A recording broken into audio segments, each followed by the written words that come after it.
औज़ुबिल्लाहिमिनश्शैतानिर्रजीम बिस्मिल्लाहिर्रहमानिर्रहीम। सूरह अश-शुअरा आयत का तर्जुमा तफसीर बयान करूंगी। सूरत का तारुफ है, ताजदारे रिसालत के बाद अब कोई नबी नहीं आएगा। नंबर 2, क़यामत के दिन लोगों को जमा किया जाएगा। नंबर 3, जन्नतियों और जहन्नमियों के बारे में नबी पाक जानते हैं और क़यामत के दिन जहन्नमियों और उम्मतियों को क्या इनामात मिलेंगे। ये सूरत मक्किया है और इसमें कुल 53 आयत हैं और 5 रुकू हैं। तर्जुमा है, यूं ही फरमाता है तुम्हारी तरफ और तुमसे अगलों की तरफ, अल्लाह इज्जत हिकमत वाला है। उसका है जो कुछ आसमानों में है, जो कुछ जमीन में है, और वही बुलंदी और अजमत वाला है। करीब होता है कि आसमान अपने ऊपर से शक हो जाए और फरिश्ते अपने रब की तारीफ के साथ उसकी पाकी बोलते और जमीन वालों के लिए माफी मांगते हैं। सुन लो, बेशक अल्लाह ही बख्शने वाला है, मेहरबान है। और जिन्होंने अल्लाह के सिवा और वाली बना रखे हैं वो अल्लाह की निगाह में हैं और तुम उनके जिम्मेदार नहीं। और यूं ही नहीं हमने तुम्हारी तरफ अरबी कुरान वही भेजा, तुम डराओ सब शहरों के असल मक्का वालों को और जितने उसके गिर्द हैं, और तुम डराओ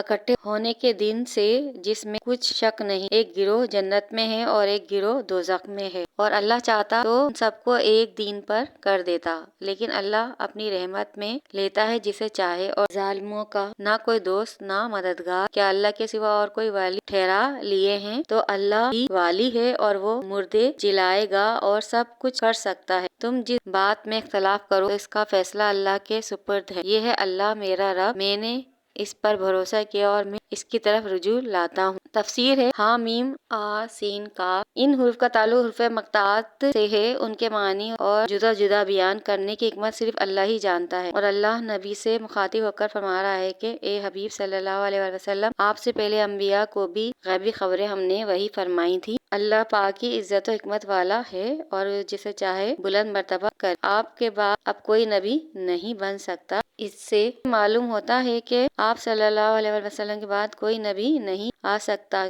अगर ऐसा होता तो इसमें उसका जिक्र होता। और हजरत ईसा अलैहिस्सलाम आप सल्लल्लाहु अलैहि वसल्लम से पहले आए थे। आप सल्लल्लाहु अलैहि वसल्लम से पहले नबी हैं और उनका जिंदा उठा लिया जाना और फिर कयामत करीब में उनका वापस आना इस आयत के खिलाफ नहीं है। और तमाम बड़ाई अल्लाह ही की है कि वही जमीन और आसमान का रब है। और अल्लाह की इतनी अजीम शान है कि अल्लाह की अजमत और हुई और इसकी बुलंद शान का ये आलम है कि उसकी किबरियाई की हुई से आसमान जिस अजीम शान मखलूक अपने ऊपर से फटने के करीब हो जाती है। और फरिश्ते अपने रब ताला की हमद के साथ हर उस चीज से अल्लाह की पाकी बयान करते हैं जो उसकी शान के लायक नहीं। और वो जमीन वालों के लिए भी माफी मांगते हैं, यानी जमीन वालों से मुराद अहले ईमान है, क्योंकि मुशरिकीन तो सिर्फ बुतों को पूजते हैं और उन्हें अपना माबूद समझते हैं। क़यामत करीब में उनको उसका बदला जरूर मिलेगा। और आपकी जिम्मेदारी सिर्फ उन लोगों को अल्लाह का डर सुनाना है ताकि वो नसीहत पकड़े। और आप सल्लल्लाहु अलैहि वसल्लम सिर्फ तबलीग करें, उनसे हिसाब लेना हमारे जिम्मे है। और आप सल्लल्लाहु अलैहि वसल्लम को वही से आगाह किया गया है कि आप मक्के वालों को और उसके आसपास के रहने वाले लोगों को